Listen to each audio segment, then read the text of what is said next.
All right, quick overview.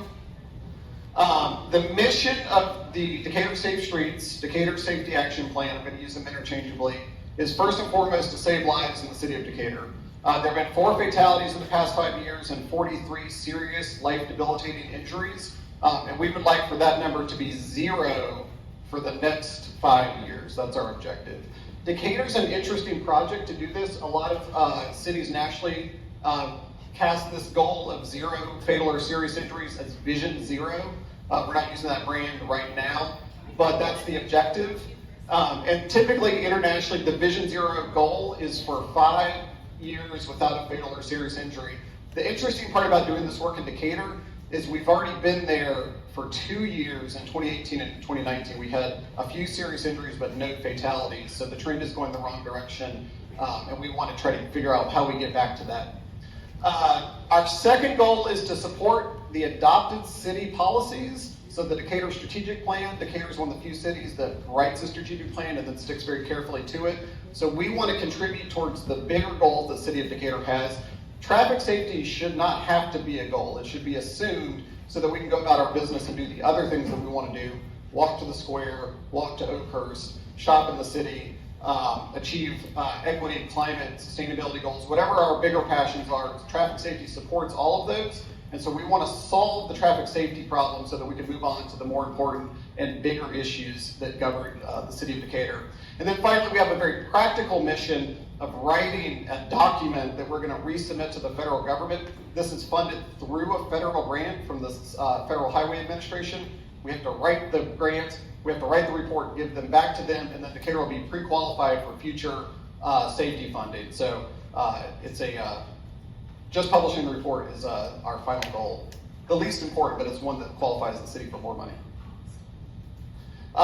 What that grant is, it's a national program called Safe Streets and Roads for All, the safety action plans. The federal government has funded just over 400 of them in the past 3 years. Decatur is very fortunate to be one of those nationally. My firm works on many of them, which is why we were selected, which we're very excited to be working here. Our office is in Atlanta, but working here in Decatur next door. I won't read all of these, but a safety action plan has to fulfill 8 components. It has to set a goal. That goal for us is 0. We're not accepting other goals. It has to plan for a safe system, which I'll talk about in just a second. It has to use data effectively, which we have some boards around, and I'll talk through some of that. It has to focus on engagement and collaboration and public priorities. So thank you all for coming tonight. We get to add this to that pile. It has to look at equity and make sure the plan is fair for everyone who works, lives, or visits the city of Decatur. It has to focus on policy and progress changes, not just specific projects, but helping build a city where daily routine decisions are safer.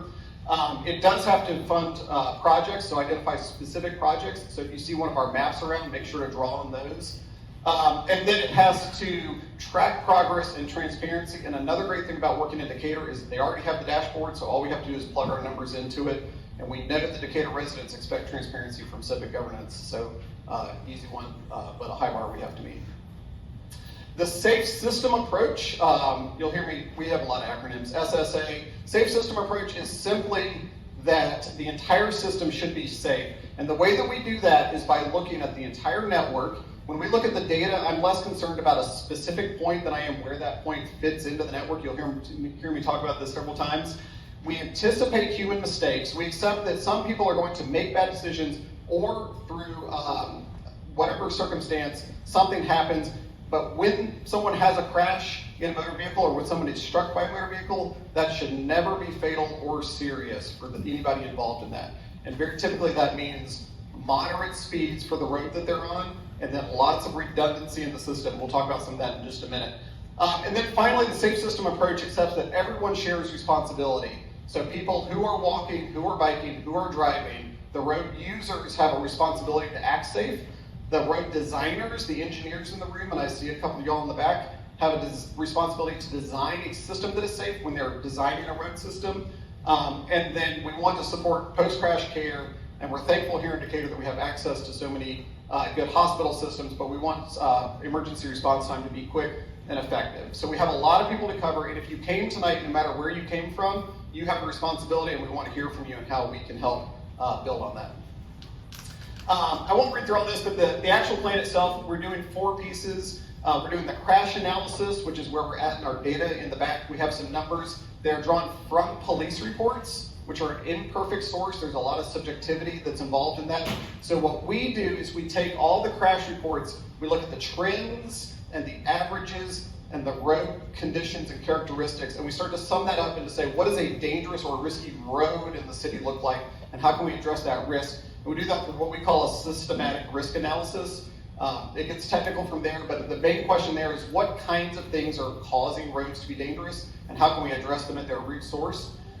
We focus on community engagement, not a hard thing to do in Decatur. We put out 1 postcard and we get a room full of people, which is awesome. And then we focus on equity. So again, making sure that the system and the projects that are funded are fair for everyone when we publish the report. All right, the planned content. I'm going to say a few things over and over again. So tonight we're here to start to talk about community priorities. We have done just enough data so that I know what the numbers are. We have not gone farther than that because we want to hear first and foremost what priorities in the city of Decatur are. Is it safe streets? Is it balancing safe streets with mobility? Is it looking at equity? Is there a certain corner of the city that needs extra consideration? We would like to know that from you all tonight.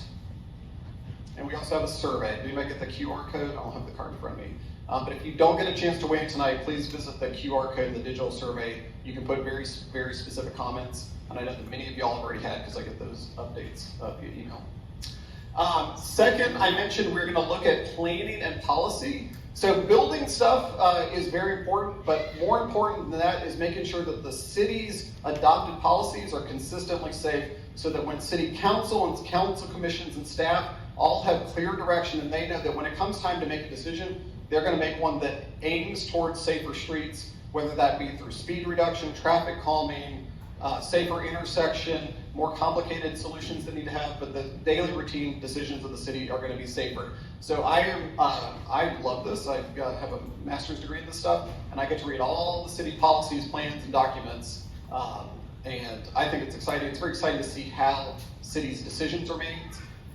Decatur is well-funded, and we want all that money to be pointed in the right direction that achieves the goals that you have as a city and as individuals. So please tell us what those goals are. And then finally, data analysis, because we really want the plan to be data-driven. We all have anecdotes, we all have stories, we all have very important perspectives, but we want to balance personal perspectives with the data and the direction that it tells us. It's fun doing this work basically adjacent to CDC and the World Center of Public Health, because we want to take the same public health and data-driven perspective so that whatever our experiences are, they're balanced with raw data and the data that we can analyze to look at things. So if you see on here the 4 fatal crashes in the city of Decatur in the past 5 years, 1 at the corner of Claremont and Scott, 2 on College heading over towards Avondale, and 1 on South Candler. You'll notice from that, all 4 of those occurred on state-owned roadways. So we have first a conversation with road ownership and how we start to balance the city's priorities with the state DOT's priorities. And we're going to do that for all the fatal all the serious injury crashes too, to build up a database of questions that we can start to ask and help you all start to answer. All right, so traffic safety. As I mentioned, we have only just dipped into this. We're going to be doing a lot more of this work over the next 2 months. But we want to pause tonight and get perspectives from you all on where we need to be starting. These are the numbers, what I call the headline numbers. So when we go out to start to make decisions, this is what we're aiming for. There have been 4 fatal crashes, there have been 43 serious injury crashes, and 3,451 crashes of any type, property damage or minor injury in the past 5 years. So that's where we're starting from. It is unlikely that we will get total crashes to 0, but certainly fatal injuries need to be at 0 and serious injuries need to be as close to 0 as possible. The trends are going in the wrong direction, and I'm used to looking at graphs every single day, so if I move too quickly, just come find me afterwards. We have the whole report, and I'm happy to walk through everything more slowly. But the trends are going the wrong direction, so both total crashes have increased in the past 10 years, but fatal and serious injury crashes have outpaced that increase also in the past 10 years. So the first conversation is going to be how do we flatten this curve and then aim it back down towards 0 as we achieve 0 fatal and serious injury crashes.